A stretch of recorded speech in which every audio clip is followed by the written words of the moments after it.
ಒಂಥರ ಗೊತ್ತು ಏನು ಎತ್ತಂತನೂ ಏನು ಎತ್ತ ಅಂತ ನಮ್ಗೆ ಏನೂ ಕೇಳಲಿಲ್ಲ. ಬಂದಂಗೆ ನಮ್ದು ಇಲ್ಲಿ ಎಲ್ಲ ಎತ್ತಾಕ್ಬಿಟ್ಟು ಮುಡಿಬೇಡಿ ಅಂತ ಹೇಳ್ತಾರೆ. ಈಗೇನಾದ್ರು ಮುಡಿತು ಅಂದರೆ ನಮಗೆ ಮಡುಕು ಬೆಳಗ್ಗೆ ಕಿತ್ತಾಕ್ತೀನಿ ಅಂತ ಹೇಳೋದು. ಏನು ವ್ಯಾಪಾರ ಮಾಡ್ತೀರಿ? ಕಬ್ಬು ಜ್ಯೂಸ್ ಮುಡಿಕಿದ್ದೀನಿ. ಹಾಂ, ಏನೇನು ಇಟ್ಟಿದ್ರಿ ಸರ್ ಅಲ್ಲಿ ಮುಂದೆ ಏನೇನು? ಕಲ್ಗಳು ಆಮೇಲೆ ಇದೆಲ್ಲ ಮುಡಿಗಿದ್ದು, ಚೇರೆಲ್ಲ ಮುಡಿಗಿದ್ದು, ಎಲ್ಲನೂ ಇಟ್ಕೋಬೋದು. ಹಾಗಾದ್ರೆ ನಾಳೆಯಿಂದ ಏನು ಮಾಡ್ತೀರ ಹಂಗಾದ್ರೆ? ನೋಡ್ಬಾ ಏನಂತಾರೆ, ಇಲ್ಲಾಂದ್ರೆ ಟೀಕೆ ಮನೆಗೆ ಹೋಗೋದು ಸತ್ತಕೋದು. ಕಾನೂನು ಏನು ಎತ್ತಾರೆ, ನೀವು ಏನು ಎತ್ತ ಜವಾಬ್ದಾರಿ ಕೊಟ್ಟಿದ್ದೀವಿ. ಕೊಡ್ಬೇಕಲ್ಲ ಜವಾಬ್ದಾರಿ ಕೊಟ್ಟರೆ ಬೇಕಾದ್ರೆ ಏನು ಎತ್ತ ಅಂತ ಬೇಕಾದ್ರೆ ಜಾಸ್ತಿ ಕೊಡ್ಬೇಕು.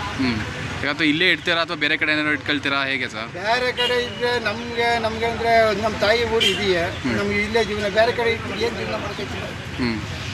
ಮತ್ತು ಫುಟ್ಪಾತಲ್ಲಿ ಈಗ ಇಡುವಂಗಿಲ್ವಲ್ಲ ಸರ್? ಫುಟ್ಪಾತ್ ಅಲ್ಲ ಸರ್, ಇದು ಫುಟ್ಪಾತ್ಗೆ ನೀವೇನಾದ್ರು ನೋಟಿಸ್ ತಂದಿದ್ದೀರಾ? ಬೇರೆ ತಾನೆ ನೋಟಿಸ್ ಕೊಡ್ಬೇಕು ತಾನೆ. ಫುಟ್ಪಾತ್ ಅಲ್ಲ ಇದು. ಫುಟ್ಪಾತ್ ಆಗಿದ್ರೆ ಫುಟ್ಪಾತ್ ಬೇಕಾದಷ್ಟು ಮಾರ್ಕೆಟ್ ಅಲ್ಲವ, ಕ್ಲೀನ್ ಮಾಡಬೇಕು. ಅದು ಕ್ಲೀನೇ ಮಾಡಲಿಲ್ಲ ಅದು ಫುಟ್ಪಾತ್. ಬಂದು ಇಲ್ಲೇ ಏನೂ ಇಲ್ಲ, ಫುಟ್ಪಾತ್ ಏನೂ ಇಲ್ಲ, ಬಂದು ಎಲ್ಲ ಮುಂದಕ್ಕೆ ಏನು ಮಾಡೋದು ಜೀವನ? ಎಷ್ಟು ವರ್ಷದಿಂದ ಕೆಲಸ ಮಾಡ್ತೀರಿ ಸರ್? ನಾವು ಒಂದು 8 ವರ್ಷದಿಂದ ಇಲ್ಲೇ ಜೀವನ ಮಾಡ್ತಾ ಇದ್ದೀವಿ.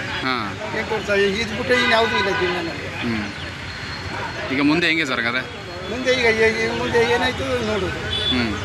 ಮುಂದೆ ಇದೇನೇ ಇಲ್ಲ ಅಂದರೆ ಮುಖ್ಯಮಂತ್ರಿ ತಕ್ಕ ಹೋಗಿ ಮನೆಗೆ ವಿಷಯ ಕೊಡಿ.